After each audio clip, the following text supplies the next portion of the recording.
ரங்கனுடைய முரட்டுத்தனத்தை பத்தி முதல் பகுதியில பார்த்தோம். அந்த வீடியோவை பார்க்காதவங்க போய் பாத்துருங்க. இது வீடு சிறுகதை பகுதி 2. ரங்கன் டெய்லியும் ஒரு வழக்க கூட்டு வர்றதுனால அவங்க அம்மா, அப்பப்பா உன் குடும்பம் தாங்க முடியலையே என்று புலம்புவாள். இதையெல்லாம் தாங்க முடியாம தான் அவர் போய் சேர்ந்துட்டாரு என அழுவாள். தன்னோட அம்மா அப்பாவை நினைச்சு அழுகும் போது மட்டும் அவனுக்கு ரொம்ப வருத்தமாயிரும். ஒரு மூலையில போயிட்டு கப்புச்சு போன உட்காந்துக்குவான். அந்த வருத்தம் எல்லாம் அரை மணி நேரம் தான். படிச்சுக்கிட்டு இருக்க தம்பி கூட சண்டை வந்துடும். அதுக்கப்புறம் அவனுடைய தம்பியின் பெயர் குமாரசாமி, குமரன்னு கூப்பிடுவாங்க. இவன் ரங்கசாமி மாதிரி இல்ல, படிப்புல எப்போதுமே ஃபர்ஸ்ட் மார்க் தான், நல்லா படிக்க கூடியவன். ஆனா வீட்டுல இருந்தா 2 பேருக்கும் சண்டை வந்துடும். ஆனா இப்ப லீவ் விட்டாச்சுல்ல, சோறு திங்க மட்டும்தான் வீட்டுக்கு வர்றது.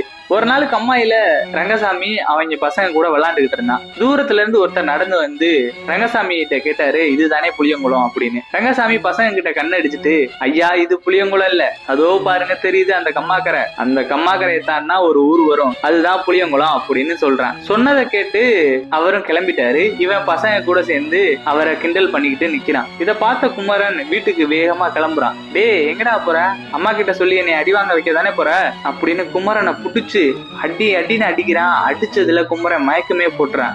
போட்டதும் ரங்கசாமி ஓடி போயிடறான். ஓடி போயிட்டு இன்னைக்கு வீட்டுக்கு போக முடியாது, போனா நம்மள அம்மா கொன்றுவாங்க அப்படின்னு நினைச்சுக்கிட்டு காளியம்மா வரண்டால படுத்து கிடக்குறான். ஆனா கொஞ்ச நேரம் கழிச்சு பசி அவனை வீட்டுக்கு விரட்டிருச்சு. பசியில வீட்டுக்கு கிளம்பிட்டான் ரங்கசாமி.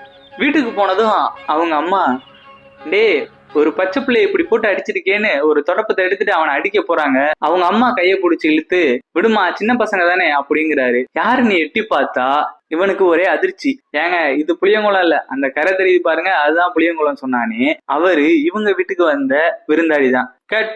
இது வீடு சிறுகதை சா தமிழ்ச்செல்வன் அவர்கள் எழுதியது. சப்ஸ்கிரைப் பண்ணி வச்சுங்க. அடுத்த பகுதிக்கு வெயிட் பண்ணுங்க, செம்ம இன்ட்ரெஸ்டிங்கா இருக்கும். நன்றி.